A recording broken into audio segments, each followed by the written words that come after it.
اور جتنے اچھے لوگ مجھے ملے جی اور میں ان لوگوں کا شکریہ ادا کرنا چاہتا ہوں آپ کے توسط سے بھی. اور ساتھ ساتھ ابھی بھی وہ لوگ موجود ہیں ماشاءاللہ وہاں پہ. وائس چانسلر ہیں طاہر صاحب ہیں اور دوسرے لوگ ہیں, بھوانی شنکر صاحب ہیں, قدیر راجپوت صاحب ہیں, ہمارے ایک مینٹور تھے ڈاکٹر عبدالرحمان میمن صاحب, انتقال کر گئے, وہ ایڈوائزر تھے. تو یہ وہ شخصیات تھیں جنہوں نے واقعی مطلب مجھے پی ایچ ڈی کے دوران جو ہے نا, اور میران یونیورسٹی کے ساتھ جس طرح سے مجھے ساتھ منسلک رہے, جی تو وہاں ایک طالب علم کا نہیں بلکہ ایک محبت کا رشتہ میرے ساتھ قائم ہو گیا. بہترین. تو یہاں سے میں نے پی ایچ ڈی کیا اور اس کے بعد پھر میں مجھے موقع لگا اور میں بھی سعودی عرب چلا گیا. اور تقریباً اس دوران میں تقریباً 4 ڈفرینٹ سعودی عرب کی یونیورسٹیز کے اندر ایز اے پروفیسر میں نے وہاں پہ سرو کیا. اچھا. اور 2017 میں میں واپس جب پاکستان آیا تو پاکستان آنے کے بعد پھر میں نے علمہ یونیورسٹی جوائن کیا, اور یہاں میں گزشتہ 7 سال سے ابھی ایز اے وائس چانسلر وہاں پہ کام کر رہا ہوں. یہ میں بہت مختصراً آپ کو بتایا ہے. جی بالکل, یہ بہت مختصراً ہے کیونکہ جو میرے پاس پیپرز موجود ہیں اس میں اور زیادہ ہے آپ کا ایکسپیرینس. ٹیکنیکل چیزیں اس میں بہت ہیں کہ وہ ریسرچ کے بارے میں ہے, اس کے اندر پروجیکٹس کے بارے میں ہے, اس کے اندر اور دوسری اچیومنٹس کے بارے میں. اچھا, آئیں گے ابھی ریسرچ کے بارے میں تو میں آپ سے پوچھوں گی, لیکن پہلے میں آپ سے یہ پوچھنا چاہوں گی, آپ نے تعلیم حاصل کی یہاں سے بھی اور باہر بھی گئے, آؤٹ آف کنٹری بھی گئے. پہلے کی تعلیم آج کل کی تعلیم کتنا ڈفرینس ہے؟ دیکھیں, پہلے کی جو تعلیم تھی نا, اس کے اندر جو مجھے اندازہ ہو رہا ہے وہ یہ کہ ہم لوگ جب پڑھتے تھے تو ہم لوگ اس کے اندر بہت کچھ مطلب کلاس کے اندر بھی بڑے اٹینٹیو رہتے تھے, کلاس کے اندر ہم نوٹس بھی بناتے تھے, بہت ساری چیزیں اپنا خود سے لکھتے تھے. لیکن جو ہماری سہولتیں ملتی گئیں, آپ دیکھیے کہ اب جو دور آ رہا ہے اس کے اندر آپ کو ایجوکیشن کے اندر, لرننگ سسٹم کے اندر بہت ساری نئی نئی چیزیں آ رہی ہیں. جیسے اب آج کل پاور پوائنٹس آ گیا ہے. جی. اب پاور پوائنٹس کے اندر سلائڈس آ گئی ہیں, چیزیں آ گئی ہیں, تو میں یہ دیکھتا ہوں کہ بچوں کے اندر اب وہ کلاس کے اندر جو نوٹس بنانے کا رجحان ہے وہ ختم ہو گیا ہے. یعنی وہ بیٹھ جاتے ہیں, سنتے رہتے ہیں, دیکھتے رہتے ہیں.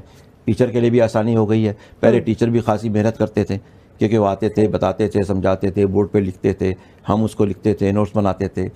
لیکن اب چونکہ آسانی ٹیچر کے لیے بھی ہو گئی ہے کہ اس کے بعد پاور پوائنٹس میں سلائڈس موجود ہیں, وہ جاتا ہے اپنا سلائڈ دکھاتا ہے, سلائڈس کو پڑھ دیتا ہے, چیزیں کرتا ہے. بچے خاموشی سے بیٹھے, زیادہ تر کی بات کر رہا ہوں, بچے سنتے رہتے ہیں, بس دیکھتے رہتے ہیں. اس کے بعد بس اسی میں سے جو امپورٹنٹ چیزیں ہوتی ہیں اس کو خالی مارک کر لیتے ہیں, دیٹس اٹ.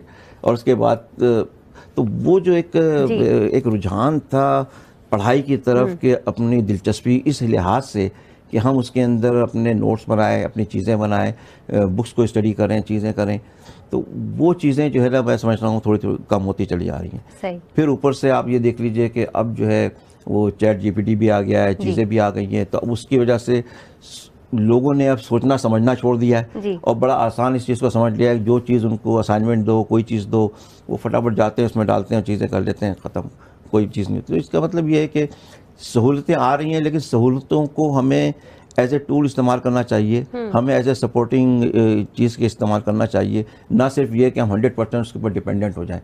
تو آج کل میں یہ رجحان دیکھ رہا ہوں کہ لوگ جو ہیں تقریباً اس پر ڈپینڈنٹ ہوتے چلے جا رہے ہیں, اور جب ڈپینڈنٹ ہوتے چلے جا رہے ہیں تو اپنی جو دماغی صلاحیتیں ہیں وہ بھی نیچے ہوتی چلی جا رہی ہیں. صحیح. کیونکہ جب آپ ان صلاحیتوں کو استعمال ہی نہیں کریں گے تو آہستہ آہستہ وہ کمزور ہوتی چلی جائیں گی. ٹھیک. تو یہ چیزیں ہیں. اچھا ڈاکٹر منصور صاحب, یہ بتائیں کہ جیسے آپ نے پی ایچ ڈی کی, ایم بی اے, پھر یہ چیزیں کافی انجینئرنگ میں آپ نے بہت کچھ کیا. آج کل ایک ڈگری کرنے کے لیے ایک اسٹوڈنٹ کتنا ٹائم ہمیں لگتا ہے, اور وہ ڈگری بھی کمپلیٹ نہیں کر پاتے. کافی ریزنز ہیں, فائنینشیل ایشوز تو ہوتے ہی ہیں, اس کے علاوہ اسٹڈی کے لیے ہمیں جو چاہیے کبھی وہ نہیں ملتا, ٹیچر جیسے ہم کہیں اس کو, یا سینٹر, کوچنگ سینٹر ہم جوائن کرتے ہیں, یا کبھی وہ اسٹوڈنٹ خود ہی سیٹسفائی نہیں ہوتا کہ مجھے کیا کرنا ہے. مطلب آپ یہ پوچھنا چاہ رہی ہیں کہ ایک اسٹوڈنٹ جو ہے وہ اپنی ڈگری کس طرح سے کمپلیٹ کرے, یعنی اس چیز کو لے کے کیوں اتنے آج کل کے جو اسٹوڈنٹ ہیں, میرا پوچھنے کا مقصد یہ ہے کہ اتنے کنفیوزڈ کیوں ہیں اپنی ڈگری کو لے کے, اپنی اسٹڈی کو لے کے.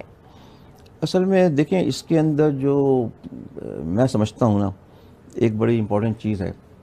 دیکھیں کیریئر جب بنتا ہے نا, کیریئر بنانے کے لیے انسان کو یہ سوچنا پڑے گا کہ کیریئر کے اندر وہ چاہتا کیا ہے. کیا وہ کامیاب ہونا چاہتا ہے یا وہ خوش بھی ہونا چاہتا ہے. یہ دو بڑی ڈفرینٹ چیزیں ہیں.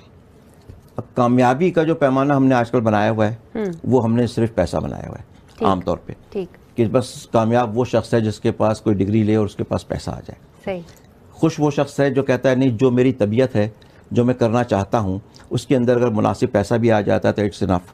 لیکن یہ ہے کہ ہاں میں جو کرنا چاہتا ہوں, چاہے میں آرٹسٹ ہوں یا کوئی بھی چیز ہوں, لیکن میں وہ کر لوں جو میں چاہتا ہوں کرنا. صحیح. ہمارے یہاں یہ ہو گیا کہ لوگوں کا پریشر بھی ہوتا ہے, گھر کا بھی پریشر ہوتا ہے, وہ یہ انسان کو کامیاب دیکھنا چاہتے ہیں. بندہ خوش ہونا چاہتا ہے لیکن وہ اس کو کامیاب دیکھنا چاہتے ہیں. اب کامیاب دیکھنے کے لیے پھر وہ کہتے ہیں نہیں جی اب آپ اس ڈگری پروگرام میں جائیں, اس ڈگری پروگرام میں جائیں, نہیں یہ اچھا ہے, ڈاکٹر بن جائیں, انجینئر بن جائیں. اب اگر اس کا ذہن نہیں ہے اس طرف, لیکن اگر وہ پھر بھی زبردستی اس طرف اس کو بھیجا جائے تو ڈیفینیٹلی وہ کہیں نہ کہیں کنفیوز ہوگا. تو اس میں آپ یہ دیکھیں کہ وہ بچے جو اپنے شوق سے اس ڈگری کے پروگرام میں آتے ہیں ان کو کوئی پرابلم نہیں ہوتی, وہ آرام سے اپنا کرتے چلے جاتے ہیں, بیکاز وہ ان کا شوق ہے کہ اگر انہیں MBA کرنا ہے یا ڈاکٹری کرنی ہے یا کوئی اور چیز کرنی ہے تو ان کے شوق سے کر رہے ہیں وہ, تو اس کے اندر ان کو پرابلم نہیں آتی. وہ اس کے لیے ٹائم بھی دیتے ہیں, اسٹڈی بھی کرتے ہیں, کام بھی کرتے ہیں, اس کے لیے جو ریسورسز چاہیے ان ریسورسز کو جاتے بھی ہیں, اس ریسورسز کو استعمال بھی کرتے ہیں, سب کچھ کرتے ہیں, یعنی ان کو کوئی پرابلم نہیں آتی. پرابلم کس کو آتی ہے؟ جو اپنی وش کے خلاف اس طرف جا رہے ہیں, جو ایک بھیڑ چال جو چل رہی ہے اس کے اندر چلے جا رہے ہیں کہ اگر کمپیوٹر سائنس کی بھیڑ چال ہے, یہ 5 دوست جا رہے ہیں تو چھٹا کہے گا یار ہم بھی چلیں, کوئی دوست جا رہے ہیں. تو اس کے اندر کیا ہوتا ہے کہ وہ بھی کنفیوز رہتا ہے کہ وہ کرنا بھی چاہتا ہے, نہیں بھی کرنا چاہتا. تو پرابلم یہاں پہ آتی ہے. تو سب سے پہلے ہمیں یہ ڈیسائیڈ کرنا پڑے گا کہ جو کچھ آپ کر رہے ہیں کیا وہ آپ کا پیشن بھی ہے, کیا وہ آپ کرنا بھی چاہتے ہیں یا نہیں کرنا چاہتے. تو اس لیے میں سمجھتا ہوں کہ اگر یہ چیز دیکھ لیں تو پھر کسی کو کسی ڈگری پروگرام کے اندر کوئی مشکل نہیں آئے گی. منصور صاحب, آپ کی پروگرامنگ, آپ کی جو ابھی جاب چل رہی ہے, خدمات انجام دے رہے ہیں, اس کے بعد پھر جب ہم یہ 4 کتابیں دیکھتے ہیں, کیسے یہ شوق پیدا ہوا آپ میں اور کتنا ٹائم درکار ہوا آپ کو یہ کتابیں لکھنے کے لیے؟ دیکھیں بات یہ ہے کہ میں نے ابھی دیکھے ابھی آپ کو بات کی کہ کامیاب بھی ہو جی اور پھر خوش بھی ہو. جی. تو میں آپ کو بتاؤں کہ جب 72 میٹرک میں تھا, جب 72 میں میٹرک کیا تو میری والدہ خاصا ادب سے ان کو دلچسپی تھی, والد صاحب سے ان کو بھی ادب سے دلچسپی تھی, پڑھتے رہتے تھے, کچھ نہ کچھ کتابیں پڑھتے تھے کرتے, تو مجھے بھی شوق تھا پڑھنے کا. اور اس وقت سے میں نے اپنا ڈائری لکھنی شروع کی.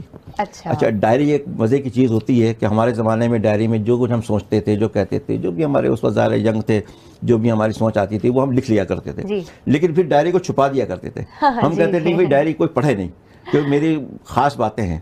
مگر اب دیکھیں رجحان بدل گیا. اب تو فیس بک کو اگر آپ ڈائری سمجھ لیں تو بندہ کہتا ہے کہ بھائی جو دل میں آ رہا ہے لکھ دو, اور پھر سوچتا ہے کہ وہ پڑھا کتنے لوگوں نے پڑھا ہے, کتنے لوگوں نے لائک کیا, کتنے نہیں کیا. تو وہ زمانہ تھا جب ڈائری ہم لکھتے تھے اور چھپاتے تھے.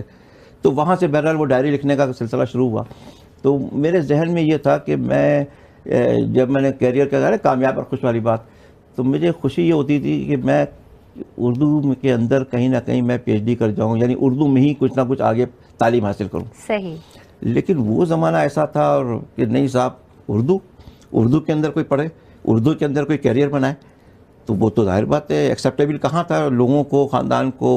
انہوں نے کہا نہیں جب یا تو ڈاکٹر بنو یا انجینئر بنو. جی. تو پھر یہ ہوا کہ نہیں صاحب آپ انجینئر بننا ہے آپ کو. ٹھیک. تو ٹھیک ہے چلو ہم انجینئر بن گیا, کیونکہ ایک خواہش بھی تھی والدین کی بھی اور ساری چیزیں خواہش. تو لیکن ہم میرے کہیں نہ کہیں ذہن میں یہ چیز موجود تھی کہ اندر کی جو خوشی ہے وہ کہیں نہ کہیں ادب کے اندر ہے, لکھنا پڑھنا سننا اس کے اندر. تو وہاں تو تھا کہ میں نے ڈائری لکھنی شروع کی. پھر آٹوگراف بک میری ہوتی تھی, ابھی میرے پاس رکھی. اس زمانے میں میں اچھے لوگوں جن سے ملاقات ہوتی تھی میری, ان سے میں آٹوگراف بھی لیتا تھا. اچھا. تو جو ادبی لوگ ہوتے تھے, جیسے آپ کو بتاؤں پروین شاکر سے لیا, عبید اللہ علیم سے لیا, اسی طرح سے اور وہ کئی لوگ ہیں, صادقین ایک دفعہ نظر آئے, ان سے بھی میں نے آٹوگراف. تو اس طرح جتنے اس طرح کی شخصیت تھی ان کے آٹوگراف آج بھی میرے پاس محفوظ ہیں. تو وہاں سے کرتے کرتے ہوا یہ کہ یہ 2003 کے اندر جو میری پہلی کتاب ہے سونار بنگلہ, تو یہ 2003 میں مجھے موقع ملا بنگلہ دیش جانے کا, ایسے وزٹ پہ 15 دن کے لیے. تو اس وقت میں صرف اپنے ڈائری نوٹس لکھتا تھا. تو جب ڈیلی میں صبح جاتا تھا اور شام میں جب ہوٹل آتا تھا تو وہ ڈائری کا لکھتا تھا, دن بھر میں کہاں گیا, کیا کیا, کس طرح کیا. تو اس طرح 15 دن کا میرا ایک ڈائری نامہ آپ کہہ لیجئے کہ وہ کمپلیٹ ہو گیا. تو جب وہ کمپلیٹ ہوا تو پھر بچوں نے کہا کہ دیکھا اس کو لکھا ہوا, تو وہ کہنے لگے کہ ارے آپ تو کچھ لکھ بھی سکتے ہیں, تو آپ لکھیے اس کو. میں نے کہا بھائی ڈائری یہ کہنے اس کو چھپوا دیں. اب ڈائری ہوتی ہے, اس کو چھپوانا کتاب ہوتی ہے. تو بہرحال ان کے پریشر پہ وہ بچوں کے اور اس کے کہ نہیں آپ جو ہے اس کو ضرور چھپوائیں. تو یہ سونار بنگلہ جو پہلی ہے یہ میرا اس پاکستان کا یا مشرقی پاکستان کا ایک سفر نامہ تھا جو اب بنگلہ دیش ہے. تو چونکہ شروع میں اسے سونار بنگلہ کہا جاتا تھا تو میرے ذہن میں وہی یاد تھی. اچھا. تو اس لیے ہم نے اس کو سونار بنگلہ اس کا نام دیا. تو یہ میرے ڈائری نوٹس ہیں بنگلہ دیش کے. سیکنڈ جو کتاب ہے میری جو جستہ برجستہ، یہ جستہ برجستہ جو کتاب ہے، یہ دیکھیے میں ایک بڑا حساس آدمی ہوں، میں دیکھتا رہتا ہوں کہ معاشرے کے اندر جو میرے مشاہدات ہیں، احساسات ہیں، اور جو میں چیزیں دیکھ رہا ہوں، تو ان چیزوں کو جب مشاہدہ کیا تو میرے دل میں چھوٹی چھوٹی سی باتیں آتی تھیں کہ یہ باتیں جو ہیں یہ ہو رہی ہیں ہماری.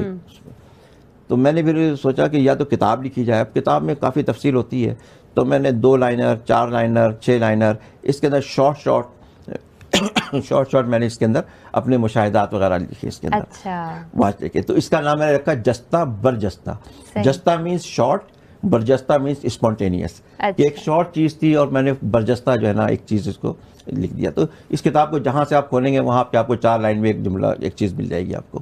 اسی طرح سے پھر ہوا یہ کہ جو تیسری کتاب ہے آگہی، تو یہ جو آگہی ہے تو اس کے لکھنے کا سلسلہ یہ ہوا کہ میں شاعر تو نہیں تھا، لیکن وہ جو کہتے ہیں نا کہ قدرت کہیں نہ کہیں کس طرف لے جاتی ہے، تو شاید آپ کو سن کے یقین آئے یا نہ آئے کہ ایک دن میں ایسی سعودی عرب میں تھا، تو ایسے سو رہا تھا، سو کے 6 بجے جب اٹھا تو میرے ذہن میں خود بخود ایک شعر جو ہے نا وہ آ رہا تھا، جسے آپ کہیں کہ میں سوتے میں کوئی شعر آیا، اور جب میں آنکھ کھلی تو وہ شعر میرے لبوں پہ تھا. تو میں بڑا حیران ہوا، میں نے کہا کیا یہ کیسے ہو گیا، یہ کیسے ہو سکتا ہے، یہ کیسے ہو گیا کہ میں شعر کہہ رہا ہوں، یہ تو کبھی آج تک میں نے شعر کہا نہیں. تو وہ شعر یہ تھا کہ ہم نہ ہوں گے اجنبی یہ سوچ کر رکھا قدم، ہم نہ ہوں گے اجنبی یہ سوچ کر رکھا قدم، اور پھر اس داستان سے خود ہی باہر ہو گئے. یہ ایک شعر جو تھا یہ میرے لبوں پہ، میں حیران یہ کیا ہو گیا. تو مجھے احساس تو تھوڑا سا یہ ہوا، پھر اس کے اوپر بیٹھ کے پھر میں نے اس کے اوپر ایک غزل بھی سوچی، بھی سوچا. میں نے کہا شاید قدرت جو ہے وہ مجھے کہہ رہی ہے نہیں بھائی تم نثر کے آدمی نہیں ہو، تم جو ہو تم شاعری کے آدمی ہو، تو تم ایک کام کرو کہ تم شاعری کی طرف جاؤ. تو اس طرح سے میں نے جو ہے نا پھر شاعری کی طرف قدم رکھا، اور پھر کچھ غزلیں ہوتی گئیں، چیزیں ہوتی رہیں، اور اس کے اندر پھر آگہی کے نام سے میں نے چیز لکھی. مگر اس کے اندر زیادہ تر جو چیزیں ہیں وہ لب و رخسار کی باتیں نہیں ہیں. اچھا. ہاں، اس کے اندر میری شاعری کے اندر جو ہے نا وہ زیادہ تر چیزیں یہ ہیں کیونکہ میں معاشرے کو دیکھ رہا ہوں، چیزوں کو دیکھ رہا ہوں، لوگوں کو دیکھ رہا ہوں، جو حالات چل رہے ہیں، پریشان ہیں، سب کچھ ہے. اور یہاں پہ جو معاشرے میں جو تضادات نظر آ رہے ہیں آپس میں، جو ناانصافیاں نظر آ رہی ہیں، چیزیں نظر آ رہی ہیں، تو کچھ نہ کچھ اس کے حوالے سے نا میں نے کچھ نہ کچھ چیزیں. ڈاکٹر منصور صاحب بہترین، اور آپ سے ابھی غزل بھی سنیں گے اور چوتھی کتاب کا بھی سنیں گے، لیکن وقت ہوا ہے بریک کا. ناظرین ننڈڑو بریک تھا وٹھوں وری پہ واپس اچھی گالن کے سلسلے کے کنٹینیو کرنا سی. مارننگ وتھ آواز ٹرانسمیشن ایسا جی ٹرانسمیشن جے اسپانسر آہن وین سر سبس فاطمہ فرٹیلائزر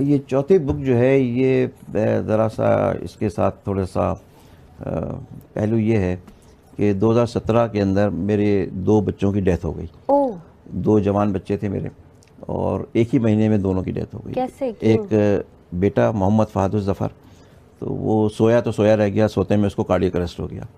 اور 1 مہینے کے بعد میری بیٹی جو تھی 30 سال کی، تو اس کا ڈیلیوری کیس تھا، تو وہ ڈاکٹر کی نیگلیجنس سے وہ بیڈ پہ ہی ایکسپائر ہو گئی.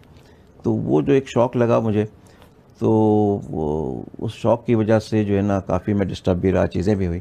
لیکن اس شاعری کے اندر پھر یہ ہوا کہ جو کیفیات، احساسات یا جو چیزیں اس طرح کی تھیں، تو وہ میں نے پھر اپنی کتاب اس کے اندر لکھی. 2 چاند تھے سر آسماں. تو یہ جو 2 چاند تھے سر آسماں، یہ بیسیکلی یہ میرے 2 بچے ہیں جن کے بارے میں لکھا ہے. یہ دیکھیے ٹائٹل پہ بھی یہ دیکھیے میں نے ایسی شو کیا ہے. تو یہ وہ بچے ہیں 2 چاند تھے سر آسماں، یہ میرے بچے تھے جو کہ ستارے تھے آسمان کے جو چلے گئے. تو یہ ان کے حوالے سے اس میں لکھی ہے. تو اس کے اندر بھی زیادہ تر شاعری جو ہے وہ بچوں کے حوالے سے ہے، کچھ غزلیں بھی ہیں اس کے اندر. کچھ سنا دیں آپ مجھے، غزل وغیرہ کچھ سنا دیں. تو میرا خیال ہے میں آپ کو ایک غزل ہے جو کہ عام، جو میں جیسا میں نے آپ کو بتایا نا کہ جو معاشرے کے اندر جو چیزیں میں دیکھ رہا ہوں اس کے حوالے سے جو چیز ہے، تو ہو سکتا ہے تھوڑی سی آپ کو پسند آئے. اچھا، شاعر کے حوالے سے میں آپ کو ایک بات بتاؤں کہ شاعر جو ہے نا 2 طرح کے ہیں. ایک مشہور شاعر ہیں. مشہور شاعر وہ ہوتے ہیں جو مشاعرہ لوٹ لیتے ہیں کہ مشاعرے میں آئے، اسامعین کو دیکھا، ان کے حساب سے ان کے مزاج کے مطابق جیسے چاہے شعر کہے اور واہ واہ سمیٹی اور چلے گئے. دوسرے ہوتے ہیں مقبول شاعر. مقبول وہ ہوتے ہیں جو واقعی سمجھ لیجئے کہ شاعری میں استاد کے درجے پہ یا تو استاد ہوتے ہیں یا استاد کے درجے کے قریب قریب ہوتے ہیں اور بہترین شاعری کرتے ہیں, ساری چیزیں کرتے ہیں. اور یہ کچھ میں کچھ مقبول بھی ہوتے ہیں, مشہور بھی ہوتے ہیں کہ وہ مشاعرے بھی اچھے کرتے ہیں اور شاعری بھی بہت اچھی کرتے ہیں. اور کچھ لوگ جو ہیں وہ ایسے ہوتے ہیں جو صرف شاعر ہوتے ہیں. شاعر سے مراد یہ ہوتا ہے کہ وہ یہ چاہتے ہیں کہ جو ان کے احساسات ہیں, کیفیات ہیں, جذبات ہیں, وہ کہیں نہ کہیں ان کو ایک آؤٹ لیٹ ملے اور وہ اس کو کہیں نہ کہیں اظہار کر لیں اس کو. صحیح بات ہے. تو وہ شاعری کے اندر ضروری نہیں کہ وہ شاعری کے پورے پیمانوں پہ پورے اتریں یا چیزوں پہ پورا اتریں, سب کچھ کریں, لیکن وہ اپنی جذبات, کیفیات اپنی بتا دیتے ہیں اس کے اندر. تو میں سمجھ لیتا ہوں میں ان شاعروں میں سے ہوں جو نہ مشہور ہے نہ مقبول ہے, لیکن ایک شاعر ہے جو اپنے بات کہنا کچھ کہہ سکتا ہے اس کے اندر. تو اس کے اندر جو میری غزل ہے اس کے اندر ہے, آئینے کے سامنے نقاب سب غلط, آئینے کے سامنے نقاب سب غلط, آنکھ میں حیا نہیں حجاب سب غلط. جس سے جہاں میں کوئی برائی نہ رک سکے, جس سے جہاں میں کوئی برائی نہ رک سکے, تعلیم کا تو اس کے پھر نصاب سب غلط. شامل رہیں نہ جس میں کبھی نادر و مسکین, شامل رہیں نہ جس میں کبھی نادر و مسکین, ایسے مال و دھن کا پھر حساب سب غلط. غیرت نہ جاگ پائی نہ عصمت بچا سکی, غیرت نہ جاگ پائی نہ عصمت بچا سکی, ایسی تف جوانی اور شباب سب غلط. غافل رہیں مقصد سے دھن میں رہیں مگن, غافل رہیں مقصد سے دھن میں رہیں مگن, حیات کے پھر بربط و رباب, حیات کے پھر بربط اور رباب سب غلط. جب کر نہ پائے داد رسی اس غریب کی, جب کر نہ پائے داد رسی اس غریب کی, نماز آپ سب. جس آسمان سے روشن ہو, جس آسمان سے قصر, اس آسمان کے تارے اور مہتاب سب غلط. جب وقت پہ برسانا اور جل گئی کھیتی ہی سب, جب وقت پہ برسانا اور جل گئی کھیتی ہی سب, بے وقت کے وہ بادل اور سحاب سب غلط. بچے تھے بھوکے چور نے روٹی چرائی تھی, بچے تھے بھوکے چور نے روٹی چرائی تھی, اس پر سزا تو ظلم ہے عذاب سب غلط. دہلیز پہ امیر کی بھوکا کیوں مر گیا, دہلیز پہ امیر کی بھوکا کیوں مر گیا, جتنے ملے جواب وہ جواب سب غلط. بہترین. دو تین اور ہیں اس میں. جن باب میں غریب اور غربا کا ذکر نہ ہو, جن باب میں غریب اور غربا کا ذکر نہ ہو, کتاب زندگی کے وہ ابواب سب غلط. ہو جائے جس سے اریاں بدن اور بھی سوا, ہو جائے جس سے اریاں بدن اور بھی سوا, اس پہ رہن کے ریشم و کم خواب سب غلط. رسوا کیا کسی کو اور کچلا کسی کا سر, رسوا کیا کسی کو اور کچلا کسی کا سر, پھر پایا جو خطاب تو خطاب سب غلط.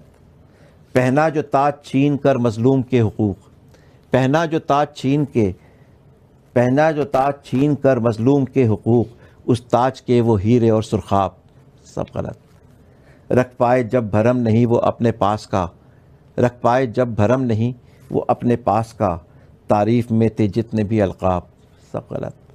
منصور ایک زمانہ ہے تمہارا معترف, منصور ایک زمانہ ہے تمہارا معترف, لکھنا نہ ایسا جس کے ہوں آراب سب غلط. سب غلط. بہترین. اچھا یہ کیا سوچ آئی تھی آپ کو جو آپ نے یہ سب غلط غزل لکھ دی؟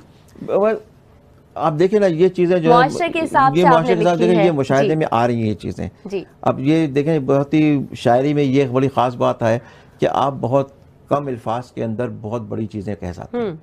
یعنی آپ ایک شعر کہتے ہیں اور ایک شعر کے اندر سمجھ لیجئے کہ ایک پورا باب جو ہے نا وہ اس کے اندر بند ہو جاتا ہے. تو یہ ایک بڑا فائدہ ہو جاتا ہے اس چیز سے کہ آپ مختصراً طور کے اوپر آپ بہت بڑی چیز کہتے ہیں اور سمجھنے والے سمجھ جاتے ہیں کہ ہم کہنا کیا چاہتے ہیں. ڈاکٹر منصور صاحب, ایک شاعر کو یا مضمون لکھنے کے لیے کیا چیز درکار ہوتی ہے؟ کیا وقت ہمارے پاس ہونا چاہیے, کیا ہمارے پاس وہ سوچ ہونی چاہیے, یا کوئی بھی آتا ہے تو لکھ جاتا ہے, ایسا ہوتا ہے؟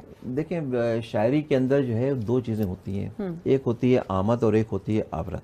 اچھا. آمد آپ اسے کہتے ہیں جو آپ بیٹھے ہیں اور آپ کو, جیسے میں نے آپ سے کہا نا کہ سوتے میں سوچ رہا تھا, وہ ایک آمد تھی. مجھے نہیں خیال تھا, وہ شعوری طور کے اوپر میں کام نہیں کر رہا تھا, وہ ایک لاشعوری طور کے اوپر ایک چیز میرے ذہن میں آئی اور وہ چیز میں نے اس کے اوپر کام. اب یہ جو چیز آمد ہوتی ہے نا یہ خود بخود آتی ہے کہ آپ کے ذہن میں بہت ساری چیزیں چل رہی ہوتی ہیں، اس سے ریلیٹ کر کے کوئی چیز اچانک آپ کے ذہن میں آ جائے اور پھر آپ کرتے ہیں. لیکن آورد وہ ہوتی ہے جس کو آپ سمجھتے ہیں کہ بھائی یہ چیز ہے اور اس موضوع کے اوپر جو ہے نا مجھے کوئی نہ کوئی چیز اس طرح سے لکھنی ہے.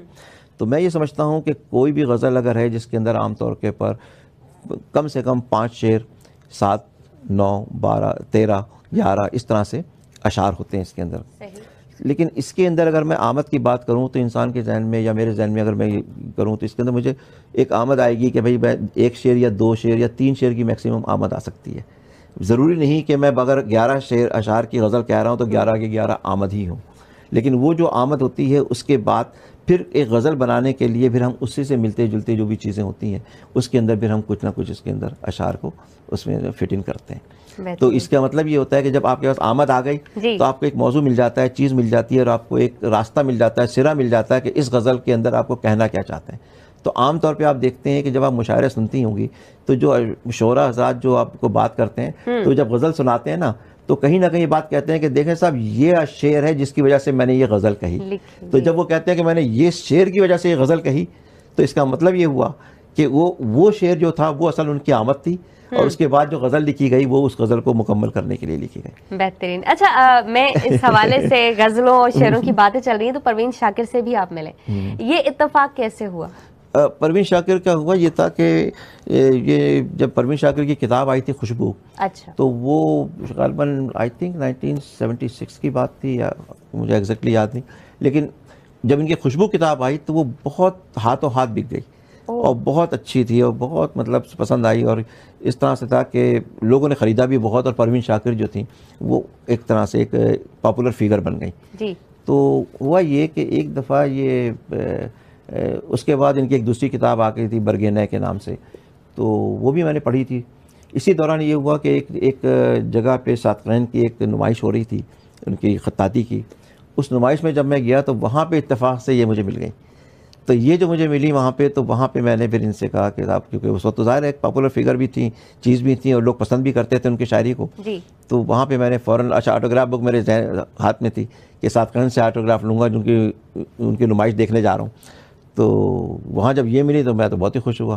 تو اس طرح سے ان کا بھی ایک آٹوگراف مجھے آ گیا. اچھا میں آپ کو آٹوگراف بتاؤں کہ دیکھیں آٹوگراف لینا جو ہے نا یہ آج کل ہم یہ دیکھتے ہیں کہ آٹوگراف لینا بھی جو ہے نا بس ایک مطلب ان کو پتہ نہیں ہے آٹوگراف لینا کیا ہے کہ جو نظر آ گیا اچھا یہ اچھا ہے چلو بھائی آٹوگراف لو. کسی نے اپنا ہاتھ بڑھا دیا اس پہ دے دو آٹوگراف، کسی نے اپنا کپڑا بڑھا دیا، کسی نے کہا میری پیٹھ پہ آٹوگراف دے دو، کسی نے کہا کاغذ پہ دے دو. یعنی جس کا جو سمجھ میں آٹوگراف لے لو جس سے چاہو لیتے چلے جاؤ. سوال یہ ہوتا ہے کہ آٹوگراف کے اندر جس سے آپ آٹوگراف لے رہے ہیں کیا آپ اس کی شخصیت کے بارے میں پورا جانتے ہیں؟ تاکہ آج اگر میں بیٹھ کے اتنے عرصے کے بعد 30-40 سال کے بعد اگر میں اس آٹوگراف کو دیکھتا ہوں پروین شاکر کا یا عبید اللہ علیم کو یا صادقین کو یا امیر امام صاحب کو تو میں یہ دیکھتا ہوں کہ یار واقعی وہ کیا لوگ تھے، کیا ان کی چیز تھی اور کس طریقے سے میرے وہ وقت یاد آتا ہے، چیزیں یاد آتی ہیں اور محفوظ ہے اب تک. تو یہ آٹوگراف کا اس کے لیے میں آپ کو بتاؤں ایک بہت اچھی مختار مسعود کی ایک کتاب ہے، اس کا نام ہے آواز دوست. اچھا. وہ آواز دوست کے اندر جو ہے وہ اپنی وہ آٹوگراف جو ہے نا انہوں نے کہا ہے آٹوگراف بک کے حوالے سے کس کس شخصیات تھے انہوں نے آٹوگراف لی، کیونکہ وہ ایک بیوروکریٹ تھے تو بہت اچھے اچھے لوگوں سے ان کی ملاقات ہوتی تھی. تو اگر آپ مجھے اجازت دیں میں ایک چھوٹا سا ان کا ایک واقعہ سنا دوں کہ انہوں نے کیا یہ کہ اس زمانے میں ایک اتھان صاحب ہوتے تھے جو انہوں نے اپنی کتاب میں لکھا. اتھان صاحب یونائٹڈ نیشن کے سیکریٹری جنرل ہوتے تھے. یہ وہ زمانہ تھا جس زمانے میں بہت سارے لوگ بہت پاپولر تھے کیونکہ دنیا کے اندر بہت ساری تبدیلیاں آ رہی تھیں. تو آج تو پتہ نہیں کتنے لوگ ہیں جن کو یونائٹڈ نیشن کے سیکریٹری جنرل کا نام بھی معلوم نہیں ہوگا کہ کون ہے، لیکن وہ اتھان بہت مشہور تھے کیونکہ اس زمانے میں بہت ساری چیزیں چلی. تو یہ کہتے ہیں کہ مجھے بہت ساری شخصیات سے موقع ملا لینے کا. تو مجھے اتھان صاحب سامنے نظر آ گئے ایک محفل میں تو میرا ہاتھ فوراً اپنی جیب میں چلا گیا کہ میں آٹوگراف بک نکالوں اور اتھان سے آٹوگراف لوں. صحیح. لیکن میرے ذہن میں جب یہ آیا کہ کشمیر میں مظالم ہو رہے ہیں، فلسطین میں مظالم ہو رہے ہیں اور ادھر ادھر دنیا کے اندر اتنی زیادہ تباہیاں آ رہی ہیں، چیزیں ہو رہی ہیں، تو جنرل اسمبلی کیا کر رہی ہے؟ کچھ نہیں کر رہی. تو یہ اتھان کچھ نہیں کر رہا. تو اس لیے جو ہے نا مطلب یہ کہ میرا ہاتھ جو تھا وہ جیب میں تھا اور جیب میں پڑا رہ گیا. وہ آٹوگراف بک میں نے نہیں نکالی.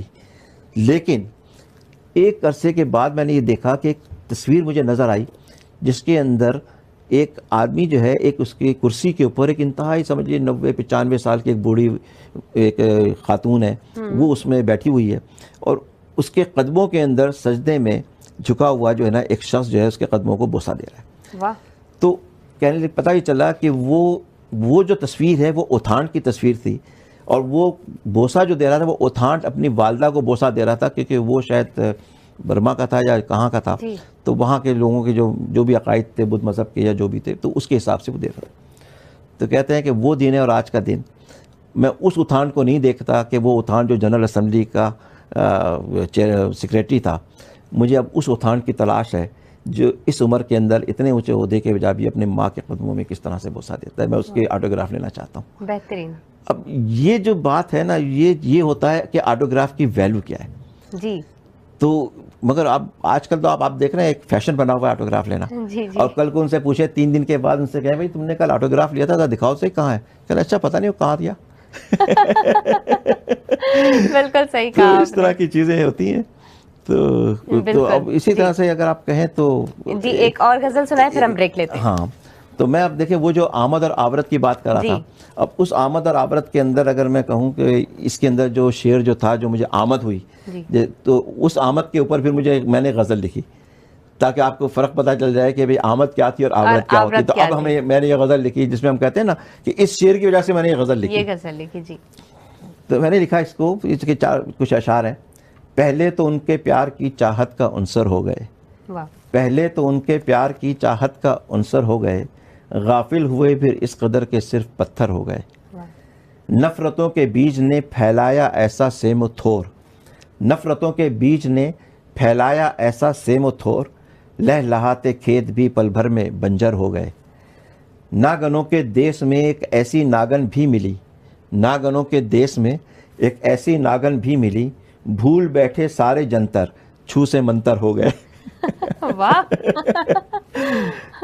کاروانے جرس پہ کیسے رواں رکھیں سفر, کاروانے جرس پہ کیسے رواں رکھیں سفر, ایسا یگ آیا کہ اب رہزن ہی رہبر ہو گئے. کام تھا تو منہ سے ہر دم پھول ہی جھڑتے رہے, کام تھا تو منہ سے ہر دم پھول ہی جھڑتے رہے, وقت بدلا جو ہی ایک دم تیز خنجر ہو گئے. ہم نہ ہوں گے, یہ وہ شعر ہے, ہم نہ ہوں گے اجنبی یہ سوچ کر رکھا قدم, اور پھر اس داستاں سے خود ہی باہر ہو گئے. تھی جوانی میں قدوں کی جان تھے ہم بھی کبھی, تھی جوانی میں قدوں کی جان تھے ہم بھی کبھی, سن رسیدہ کیا ہوئے بس ٹوٹا ساغر ہو گئے. اپنی آشفتہ مزاجی ہے سمجھ سے بالا تر, اپنی آشفتہ مزاجی ہے سمجھ سے بالا تر, پل میں تولا پل میں انبر پل میں سرسر ہو گئے.